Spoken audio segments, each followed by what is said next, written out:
마가복음 강의 첫 번째 시간으로 하늘에 속한 사람이라는 제목으로 말씀을 보겠습니다. 하늘에 속한 사람이라고 하는 책이 몇 년 전에 나온 적이 있습니다. 이 중국의 윈 형제라고 하는 분이 그 주인공인데요. 30회 이상 이제 중국 공안에 체포되면서 계속해서 고문을 당하고 박해를 당했지만 굽히지 아니하고 계속 중국 복음화를 위해 끊임없이 애썼던 그런 한 분의 이야기를 그 책에 담아놓고 있습니다. 도대체 무엇이 그를 그런 박해 가운데도 계속해서 복음을 전하도록 한 것일까요? 결국 그 복음의 능력을 그가 복음을 전하는 가운데 깊이 있게 경험했기 때문에요. 그는 세상의 박해와 고문에도 불구하고 자기가 복음을 전하는 것을 멈출 수 없었던 것입니다. 바로 이렇게 윈 형제가 끊임없는 고문과 박해 가운데도 멈추지 않냐고 선포했던 그 복음의 핵심적인 내용이 바로 이 마가복음에 담겨 있습니다. 신약에 있는 이 복음서 가운데요. 마가복음이 가장 짧지만 이 마가복음이 가장 먼저 기록되어 있습니다. 다른 복음서를 보시면요. 이 마가복음을 참고해서 그 내용 가운데 조금 보충할 내용을 추가하거나 혹은 다른 관점에서 설명을 하고 있는 것입니다. 그래서 많은 학자들은요. 이 마가복음이 바로 베드로의 직접적인 구전에 의해 이 마가가 기록했을 것이라고 이야기를 합니다. 왜냐하면 그처럼 이 마가복음에는요. 예수님의 행적이 아주 그를 목격한 것처럼 기록되어 있고요. 또한 직접 목격하고 들은 사람이 아니면 표현할 수 없는 그런 표현들이 많이 나오기 때문입니다. 그럼 마가가 이렇게 보여주고자 했던 그 복음이 도대체 무엇인가요?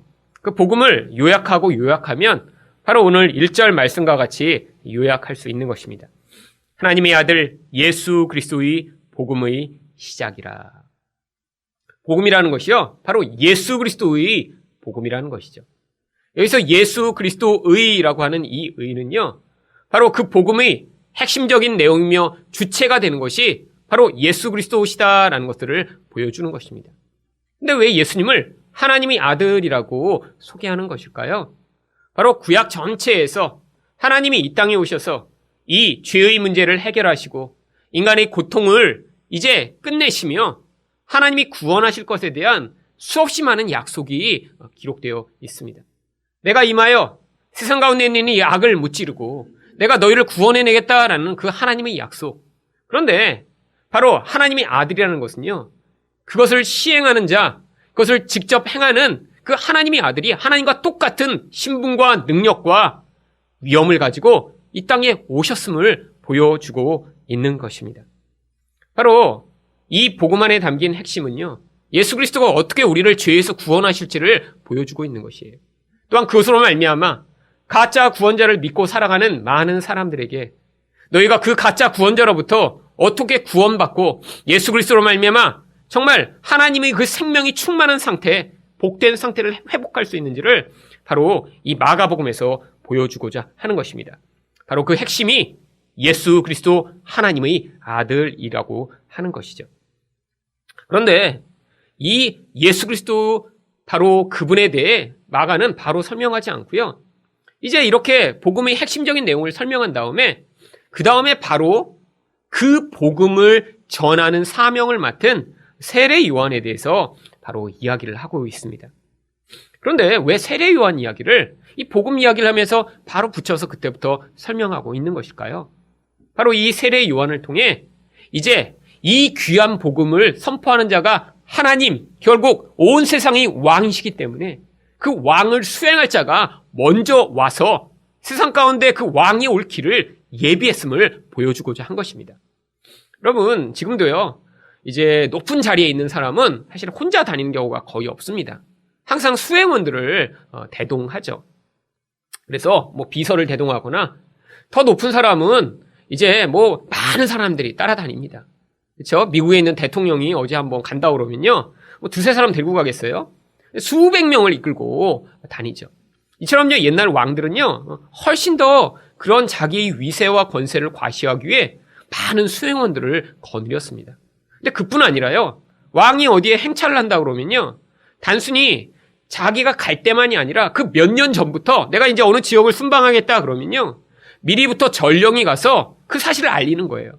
왕이 이제 오실 거다 여기. 그러면 사람들이 뭘 해야 하냐면 사람들이 쓰레기를 줍고 길을 정비하고 준비를 해놓은 다음에야 왕이 오는 거예요. 왜? 이 왕의 행차는 사람들에게 있어서는 쉽게 경험할 수 없는 사건이거든요. 또 그렇게 왕이 오면요. 그 왕에 대한 적절한 예우를 갖춰야 되기 때문이죠. 그런데 바로 이런 왕이 오셔서 이 복음의 능력을 보여주실 이 일을 위해 바로 그 전에 선택받은 자가 이 세례 요한이라고 하는 것입니다. 근데 이 세례 요한에 대해서 성경이 뭐라고 이야기하냐면 누가복음 7장 28절입니다. 내가 너희에게 말하노니 여자가 낳은 자 중에 요한보다 큰 자가 없도다. 그러나 하나님의 나라에서는 극히 작은 자라도 그보다 크니라 하시니. 여러분, 여자가 낳은 자 중에 세례 요한보다 큰 자가 없대요. 왜 이렇게 예수님이 말씀하신 것일까요? 이게 바로 복음의 영광스러움과 복음의 놀라운 가치를 보여주고 있는 것입니다. 이 복음이 얼마나 영광스러운지 그 복음을 미리 선포하는 자가 세상 가운데 여자가 낳은 자 중에 제일 크다는 거예요. 그런데 그 다음에 이런 사족과 같은 이상한 이야기가 붙어 있습니다. 이렇게 크다고 얘기하신 다음에 하나님 나라에서는 극히 작은 자보다 그보다 크다. 아니, 여자가 낳은 자 중에 제일 크다고 하셔놓고 다음에는 하나님 나라에서는 또 아무리 작아도 세례 요한보다는 크다고 왜 얘기하신 것이죠? 이게 바로 복음의 능력과 영광을 보여주는 것이기 때문입니다.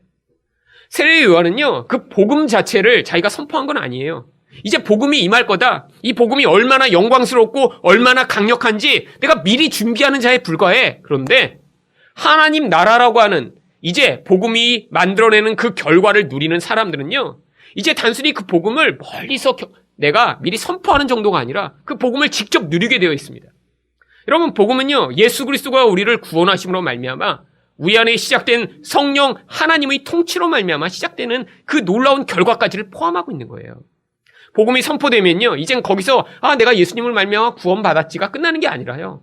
우리 안에 그 복을 누리게 만드시는 성령이 임하시는 거예요. 그러니까 우리가 하나님과 같은 그런 지위에 서게 되는 것입니다. 그래서 우리를 뭐라고 부르나요? 예수 그리스도의 형제들이라고 부르는 거예요. 왜? 우리가 단순히 지위가 높아지고 우리가 그렇게 취급받는 게 아니라요. 우리 안에 성령, 하나님의 영을 넣어주신 뒤에 그 성령으로 말미암아 우리 본질 자체가 예수 그리스도와 같은 자라고 인정을 해주시는 것입니다. 그러니까 이런 하나님 나라에서는요, 아무리 작은 자도 누구와 똑같은 자예요? 예수 그리스도와 똑같은 자로 여김을 받는 거예요. 그러니까 세례 요한이 아무리 커도 이런 예수 그리스도의 자리에 이를 수 없다는 것입니다. 그만큼 이 복음을 직접 경험한 사람들은 놀라운 영광과 놀라운 능력을 경험하게 된다는 것이죠. 그럼에도 불구하고 이 세례 요한은요, 이렇게 복음의 영향력을 미리 선포하고 또 그것을 맡은 하늘의 사람으로 모태에서부터 택함을 받은 자입니다. 이 세례 요한의 인생을 통해 이 땅에서 어떻게 하늘에 속한 사람으로 살아있을까를 살펴보고자 하는데요.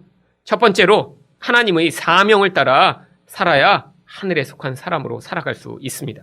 2절 말씀을 보도록 하겠습니다. 선지자 이사야의 글에 보라, 내가 내 사자를 내 앞에 보내노니 그가 내 길을 준비하리라.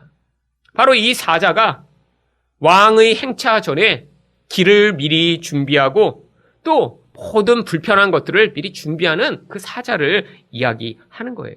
근데 이 사자가 바로 어디에서 그 역할을 감당하는지 3절에 이사야가 또 이렇게 이야기합니다. 광야에 외치는 자의 소리가 있어 이르되 너희는 주의 길을 준비하라. 그의 오실 길을 곧게 하라. 기록된 것 같이. 예전에는요, 이렇게 길이 지금처럼 아스팔트로 잘 깔려있는 것이 아니었습니다.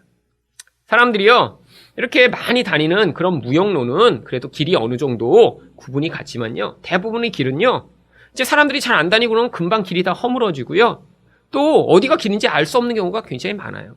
길이 아닌 곳으로 가다가는요, 전혀 엉뚱한 곳으로 갈 수도 있고요, 또 중간에 웅덩이가 있을 수도 있고요, 또 냇가가 이렇게 지나가서 건너지 못하는 경우가 생길 수도 있습니다.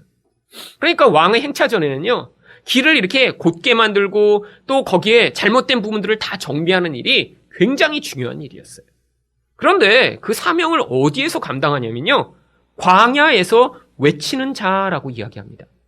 아니, 왕이 행차를 하면 도심, 마을, 이렇게 사람들이 있는 데를 와야지. 왜 광야, 아무도 살지 않는 곳에서 왜 왕이 오신다는 것들을 선포하는 것이 이 복음이 임하기 전에 세례 요한의 사명으로 주어진 것일까요? 구약 성경에서 바로 이 광야는요, 죄로 말미암아 생명이 없는 인간의 상태를 보여주는 가장 대표적 단어입니다. 광야는 어떤 곳이죠? 물이 없는 곳입니다. 광야는 어떤 곳이죠? 건조하고 거기에선 사람이 살기에 적합하지 않은 곳이에요. 광야는요, 낮에는 너무 뜨거워요. 밤에는 너무 추워요. 먹을 게 없습니다. 광야에서 그래서 산다는 건요, 빈곤한 거예요. 피곤한 거예요. 힘든 거예요. 자기를 보호할 아무 대상이 없는 것입니다. 바로 그게 죄가 만들어낸 인간의 상황이라는 거예요. 굶주려 있는 상태, 영혼이 메마른 상태, 영혼이 깊은 죄의 영향력 때문에 생명의 풍성함을 누리지 못하는 상태. 이 광야와 같은 상태가 모든 인간의 상태와 같은 거예요. 바로 세례 요한이 광야에서 외친다는 건요, 그냥 단순한 물리적 그런 광야의 상태를 이야기하는 게 아니라 이런 광야와 같은 그런 마음을 가진 자들에게 바로 너희를 그 광야에서 구원하여 그 광야가 정말 꽃이 피는 동산이 되게 만들고 그 광야에 시내가 흐르게 만드는 이런 복음의 능력이 이제 곧 임할 것이다 라는 것들을 사람들에게 기대하고 준비할 수 있도록 하는 그 역할이 세례 요한에게 주어져 있다고 하는 것입니다. 여러분, 복음의 능력이 바로 그런 거예요. 메마른 마음을 가진 자, 마음이 정말로 그런 아무런 생명의 영향력을 갖지 못한 자, 굶주려 있는 자, 그런 마음이 억눌려 있는 자들에게 정말 하나님의 생명의 풍성함으로 말미암아 꽃이 피고 열매가 맺고 시내가 흐르고 정말 새가 지저귀는 그런 동산처럼 만들 수 있는 그런 능력, 그게 바로 복음이라는 거예요. 그런데 세례 요한이 4절에서 어디에서 그 사역을 감당하냐면 세례 요한이 광야에 이르러 죄사함을 받게 하는 회개의 세례를 전파합니다. 아니, 이 광야가 이렇게 사람들이 메마른 상태를 의미하는 거라고 얘기를 했다고 제가 설명을 했는데 세례 요한은 진짜 광야에 가서 외쳐요. 왜죠? 자기가 바로 구약이 예언한 그 선지자임을요, 자기 삶을 통해 보여주고자 한 것입니다. 이게 바로 하늘에서 주어진 사명을 따라가는 삶입니다. 광야에서 외친다는 건요, 미련한 일이에요. 만약에 제가 교회를 하는데 교회를 사람이 안 사는 무인도에 가서 이렇게 교회를 시작하면 그게 정말 되겠어요? 아무도 사람이 없는 산 꼭대기에 가서 교회를 지어놓고 그래도 하나님이 사람을 보내시겠지. 지금 그런 상황입니다. 이스라엘 광야는요, 지금도 이렇게 척박한데 옛날에는 훨씬 더 심했겠죠. 아무도 오지 않는 곳일 거예요. 그런데 거기에 가서 외치는 하나님의 사명을 선포하기 시작한 것입니다. 왜죠? 그게 자기 삶이 태어난 목적이니까요. 내 삶에서 주어진 그 목적을 사람들에게 관계없이, 상황에 관계없이 그것들을 이루는 인생이 되고자 광야로 간 것입니다. 여러분, 이것이 하늘에 속한 사람의 모습이에요. 사명이 그의 인생을 주도하는 것입니다. 사명이 내 상황에 관계없이 그의 마음을 이끄는 것이에요. 여러분, 남이 볼 때는 미련해 보입니다. 남이 볼 때는요, 기회가 없어 보여요. 아니, 사람들이 많은 곳에 가서 선포했으면요, 대형 교회를 할 수 있는데, 아니, 이렇게 광야에 가서 아무도 없는데, 아니, 이거 이상한 사람 아니야? 여러분, 하지만요, 사명이 있는 사람한테는요, 그게 정당한 길이고요, 그게 자연스러운 행위예요. 여러분, 그 사명을 따라가는 인생이요, 바로 하나님이 우리 인생을 이런 땅에 속한 자가 아니라 하나님에게 속한 자로 살아가게 만드는 것입니다. 바로 그래서 세례 요한이 광야에서 회개의 세례를 전파한 것입니다. 4절 말씀 보세요. 세례 요한이 광야에 이르러 죄 사함을 받게 하는 회개의 세례를 전파하니. 그냥 세례가 아니라 회개의 세례를 전파합니다. 왜 회개의 세례죠? 바로 이 세례는요, 눈에 보이는 행위예요. 그래서 사람들이 와서 세례를 받습니다. 근데 눈에 보이는 세례를 받으면요, 그 내면 안에서는 어떤 일이 벌어졌다고 인정을 받을 수 있는 거예요? 바로 회개했음을 인정을 받는 거죠. 바로 세례라는 건 눈에 보이는 행위예요. 그런데 사람들은 그러니까 자기가 죄인임을 인정하는 자만 와서 세례를 받았습니다. 그리고 그들은요, 바로 이 회개했다라고 하는 그런 내적 인정을 받음으로 결국 죄 사함이라고 하는 그런 결국을 얻게 되는 것이죠. 여러분, 바로 이렇게 광야에서 선포했는데요. 사람들이 그게 몰려들기 시작했어요. 나중에는 이 사람을 정말 적대자로 또 이단자로 여길 만한 그런 바리새인과 서기관들까지 몰려와서 도대체 이 사람이 누구냐? 광야에서 외치는데 왜 이렇게 많은 사람들이 오냐라고 하는 그런 하나님의 사명에 충실한 인생을 살았더니요. 많은 사람들이 그에게 몰려와 정말 광야와 같은 심령을 가진 자들이 그를 통해 죄의 문제를 해결을 받는 길을 얻음으로 거기서 자유케 되는 은혜를 경험하게 됩니다. 그런데 바로 이게 예수님이 오실 길을 준비한 것이었어요. 마태복음 4장 17절 말씀을 보겠습니다. 이때부터 예수께서 비로소 전파하여 이르시되 회개하라 천국이 가까이 왔느니라 하시더라. 그러면 예수님이 오셔서 어떤 일이 벌어졌죠? 천국이 임한 거예요. 바로 예수님이 하나님의 나라입니다. 여러분, 하나님 나라는요, 우리가 죽은 다음에 가는 것이 아니에요. 하나님의 주권이 임하고 거기에 그 하나님이 통치를 받는 백성들이 있으며 정말 그런 하나님을 다스림을 받는 그런 땅이 생기면 거기가 하나님 나라예요. 그러니까 예수님이 오시면요, 이제 하나님의 통치가 임해서 거기에 하나님 백성들이 임하고 그들의 마음이 하나님의 통치 가운데 있으면서 하나님 나라가 시작되는 거예요. 근데 하나님 나라 시작 전에 반드시 필요한 것이 있습니다. 바로 회개라고 하는 하나님께 돌이키는 일이 필요한 거예요. 그래서 세례 요한이 그 일을 감당한 것입니다. 그랬더니 사명에 따라 선포했더니요, 5절에서 온 유대 지방과 예루살렘 사람이 다 나아가 자기 죄를 자복하고 요단강에서 그에게 세례를 받더라. 성경에서 이 5절 앞에 보시면요, 온 유대 지방과 예루살렘 사람이 다 나아갔다 이렇게 되어 있는데 정말 한 사람도 빼지 않고 다 나아갔을까요? 여기서 모든 다라고 하는 건요, 선택된 자들 가운데 모든 자라는 뜻입니다. 이렇게 하나님의 사명대로 반응했더니 거기에서 하나님의 역사가 나타나게 되는 것입니다. 두 번째로 이 땅에서 어떻게 하늘에 속한 사람으로 살아갈 수 있을까요? 하늘의 삶의 방식을 따라야 합니다. 6절 말씀을 보겠습니다. 요한은 낙타 털옷을 입고 허리에 가죽띠를 띠고 메뚜기와 석청을 먹더라.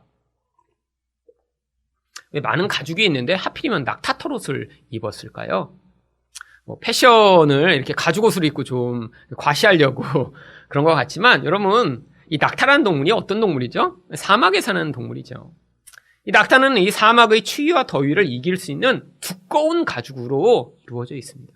그러니까요, 이 낙타 털옷이라는 게요, 지금으로 얘기하면 뭐 귀한 이런 모피를 입은 게 아니라요, 엄청나게 두껍고 뻑뻑한 그런 가죽옷을 입은 거예요. 사실은요, 옷으로 입기에 적합하지 않은 것입니다. 막 입었는데요, 너무 뻑뻑하고 너무 두꺼워서 계속해서 불편한 그런 옷을 입은 거예요. 왜요?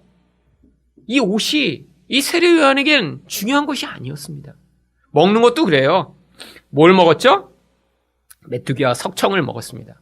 지금의 그런 기준으로 보면 건강식만 이렇게 먹었구나 이렇게 생각하는데 건강식이 아니라요, 그럼 메뚜기를 먹는다는 건요, 정말 세상 사람들은 먹지 않는 기근 때나 먹는 그런 음식이에요. 석청이요? 뭐 지금처럼 이렇게 좋은 꿀이 아니라 정말 그냥 들에서 눈에 보이는 아무거나 먹은 거죠. 살아남기 위해. 그런데 여기 또 허리에 가죽띠를 띄었다라고 하는 표현이 있습니다.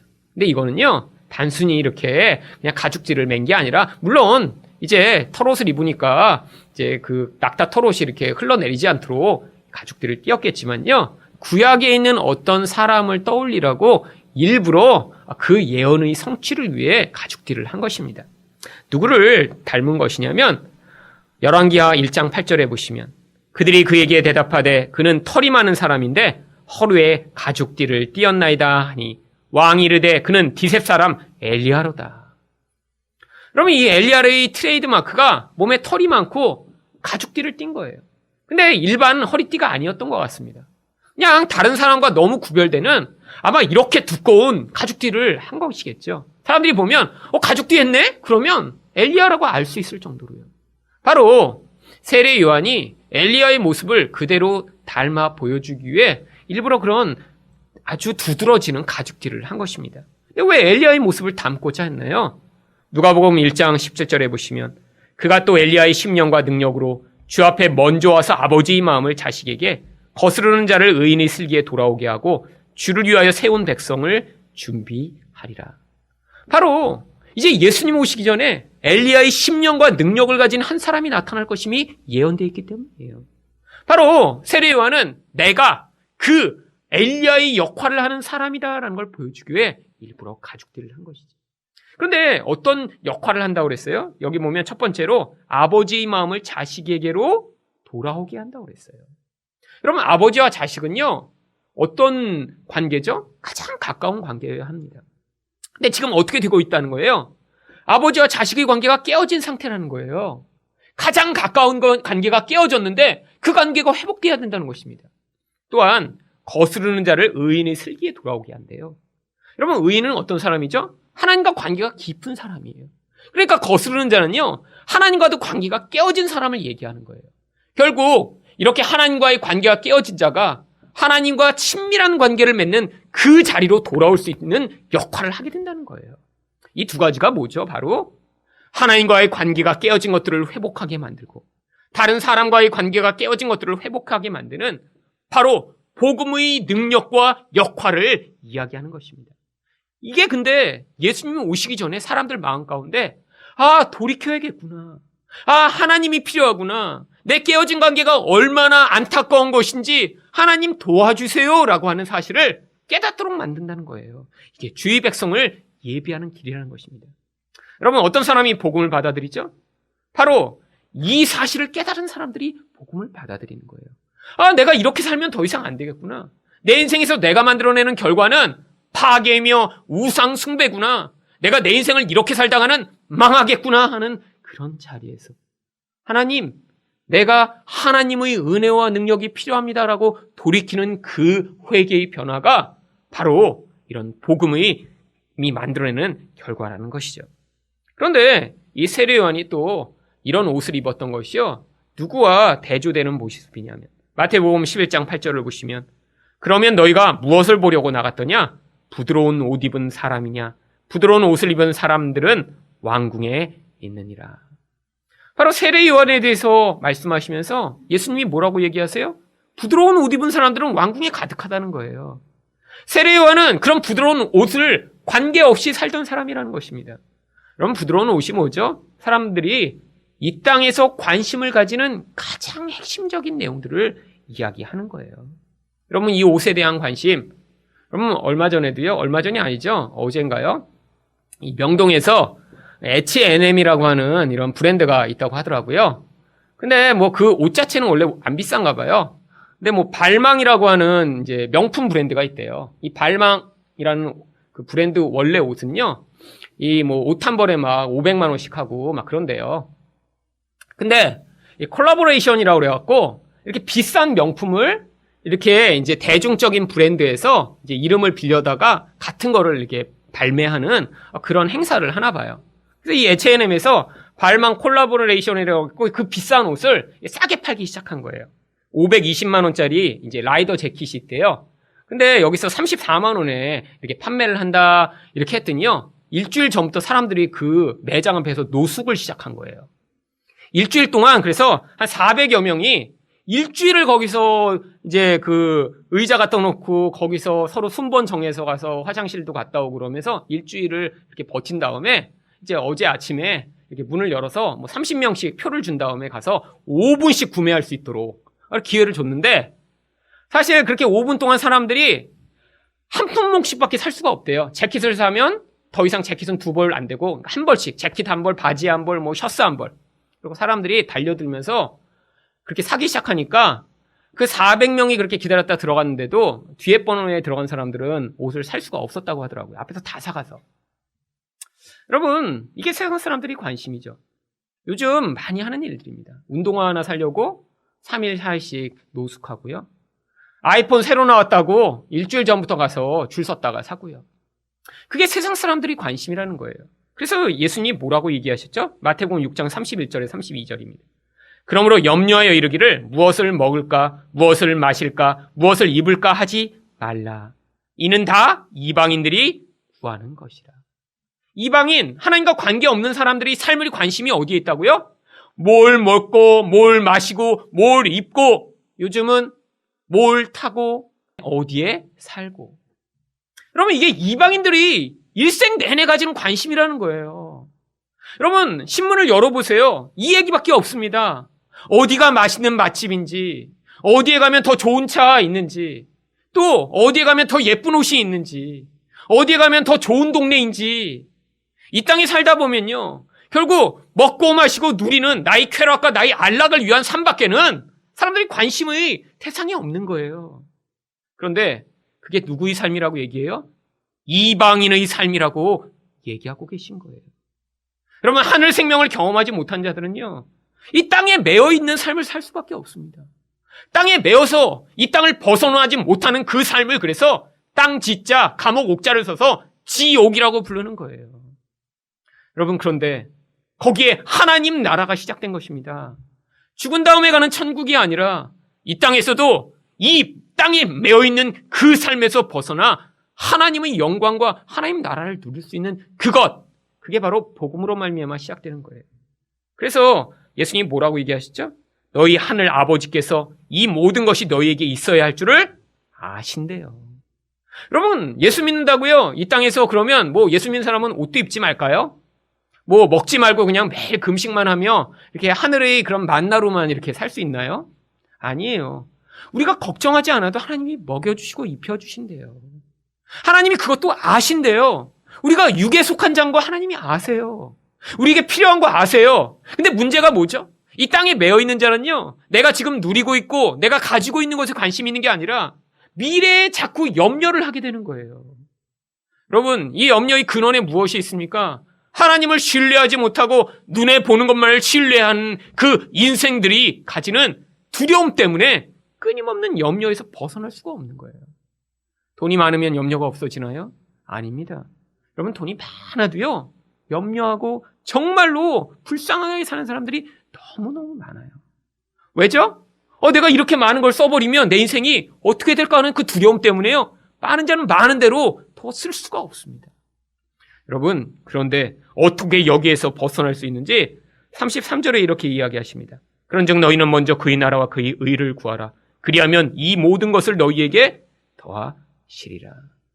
하나님의 나라를 구하는 인생, 하나님이 무엇에 관심이 있으신지 그 의를 추구하고 그것을 위해 살아가는 인생 가운데 하나님이요, 이 땅의 것들만을 추구하는 인생들은 경험하지 못하는 놀라운 하나님의 생명과 은혜를 맛보게 해주시겠다는 거예요. 여러분, 마지막으로 이 땅에서 어떻게 하늘에 속한 사람으로 살아갈 수 있을까요? 하나님의 능력으로 덧입어야 합니다. 7절과 8절 말씀을 보겠습니다. 그가 전파하여 이르되 나보다 능력 많으신 이가 내 뒤에 오시나니 나는 굽혀 그의 신발끈을 풀기도 감당하지 못하겠노라. 나는 너희에게 물로 세례를 베풀었거니와 그는 너희에게 성령으로 세례를 베푸시리라. 아니, 자기가 이렇게 능력 있게 사역을 해요. 그런데 그것을 가지고 교만하지 않습니다. 왜 그렇죠? 그는요, 하늘의 능력을 진짜 맛본 사람이기 때문이에요. 내 능력으로는 안 된다는 걸 아는 사람입니다. 왜? 자기 한계, 자기의 그런 무능함을 아는 상태에서 그것을 뛰어넘는 초월적인 능력과 영광을 그 인생 내내 경험했기 때문이죠. 이 세례 요한에 대해서 성경이 누가복음 1장 15절에 뭐라고 얘기합니까? 이는 그가 주 앞에 큰 자가 되며 포도주나 독한 술을 마시지 아니하며 모태로부터 성령의 충만함을 받았다라고 이야기합니다. 모태에서부터요, 하늘의 능력 안에 있던 사람이었던 거예요. 그러니까요, 내가 이렇게 인위적으로 만드는 이 정도의 능력이 아니라 진짜 하나님의 능력이 임하면 어떤 일이 벌어질지를 그는 기대할 수 있었고요. 그래서 자기를 높이지 아니하고 앞으로 오셔서 이런 하나님의 능력으로 예수 그리스도가 행할 그 예수 그리스도에게 모든 영광을 돌렸던 것입니다. 근데 왜 포도주나 독한 술을 마시지 아니한다고 얘기한 것일까요? 나중에 그러면 많은 예수 믿는 사람들이 이렇게 술을 이것 때문에 마시지 않나요? 사실 이 독한 술이나 포도주는요, 구약에서 이렇게 특별하게 구별된 자가 이렇게 술을 입에 대지 아니하였던 나시린의 그런 서약을 사실 이 세례 요한은 모태부터 살아날 것임을 보여주는 것입니다. 나시린이 어떤 사람이죠? 하나님이요, 이 나시린에게는요, 세 가지를 요구하셨어요. 한 가지는 포도와 관계된 건 아무것도 먹으면 안 돼요. 포도 씨도 먹으면 안 돼요. 또 머리를 자르면 안 돼요. 그리고 죽은 시체와 가까이 하면 안 돼요. 그런데 어떤 사람들이 이런 나실인 서약을 지켰냐면요, 하나님께 너무 감사한 거예요. 내가 하나님에게 더 가까이 가고 싶어요. 그런데 뭐 일생 내내 나신이로 사는 사람은 거의 없었습니다. 대부분 하나님이 너무 내가 하나님께 더 가까이 가고 싶은데 일주일, 한 달, 1년 이렇게 특별한 기간을 정해놓고요, 그런 정말 하나님과 가까이 하기 위한 그런 삶을 선택할 때 거기에서 그런 하나님에 대한 헌신이 그런 모습으로 나타난 거죠. 시체는요, 하나님께 가까이 간다는 건요, 부정한 것을 멀리하기 위해 시체를 가까이 하지 않는 것입니다. 머리를 왜 안 잘랐나요? 다른 사람에게도 내가 이렇게 하나님께 지금 헌신된 기간을 보내고 있음을 보여주고자 한 거예요. 안 그러면 사람들이 야, 우리 지금 장례인데 너 왜 안 와? 하거나 야, 우리 술 먹는데 가자 라고 쉽게 부를 수 있으니까, 야, 지금 나는 우리 하나님에게만 내 시간을 바치고 내 삶을 드리고 있는 중이야 라고 보여주기 위해 머리를 자르지 않은 거죠. 왜 포도주는 마시지 않았나요? 포도는요, 사실 사람들이 취하는 즐거움의 핵심적인 것이었습니다. 고대 이스라엘에서는 이 포도주를 마신다는 건요, 삶의 기쁨을 누리는 가장 중요한 것이었어요. 그리고 이 포도와 관계된 걸 먹지 않는 건요, 내 삶에서 나를 위한 쾌락을 멀리한다는 거예요. 그런데 세례 요한은 모태에서부터 하나님을 위해 자기 삶이 온전히 드려진 자라는 거예요. 나의 쾌락, 나의 기쁨, 나의 영광, 나의 즐거움을 위해 살지 아니하고 하나님을 위해 그의 삶이 온전히 바쳐졌을 때 무엇을 더 경험할 수 있었죠? 하나님의 능력을 누구보다도 더 크게 경험할 수 있었던 것입니다. 여러분, 지금도 마찬가지입니다.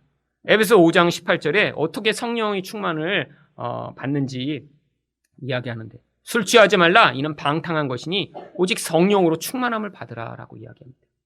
여러분, 왜 술 취하지 말라고 한 것이죠? 바로 이 성령의 충만함은요, 이 술 취함의 상태와는 정반대되는 상태이기 때문이죠. 근데 이 술 취함에는요, 어떤 의미가 숨어 있냐면, 왜 사람들이 술에 취하죠? 자기 쾌락과 자기 즐거움을 위해 추구하는 가장 대표적인 행동이기 때문입니다.